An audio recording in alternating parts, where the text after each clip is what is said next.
రుచికి సరిపడు చక్కెర వేసుకోవాలి. చక్కెర వేసుకున్న ఒక 2 నిమిషాల పాటు ఈ పాయసాన్ని అయితే ఉడికించుకున్నాక ఇందులోకి డ్రై ఫ్రూట్స్ వేసుకొని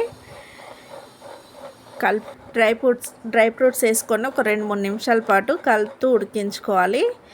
ఇవి కొంచెం కిందికి మీదికి ఉడికే వరకు అయితే స్టవ్ని హై ఫ్లేమ్లో పెట్టుకొని అయితే ఇలా ఉడికించుకోవాలి. సేమియాని ఇలా ఉడికాక ఇంకా స్టవ్ ఆఫ్ చేసుకోవాలండి. స్టవ్ ఆఫ్ చేసుకొని గిన్నె కిందికి దించుకున్నాక ఒక చిటికెడంత ఉప్పు అయితే వేసుకోవాలి. మీకు ఇష్టం ఉంటే వేసుకోవచ్చు, లేకపోతే లేదు. సాల్ట్ వేయడం వల్ల మనకు కోల్డ్ గిట్లా కాకుండా మంచిగా గొంతు పట్టకుండా మంచిగా టేస్ట్గా ఉంటుంది. అందుకని చిటికెడంత ఉప్పు వేసుకొని కలుపుకొని ఇంకా సర్వింగ్ బౌల్లోకి తీసుకొని సర్వ్ చేసుకుంటే ఎంతో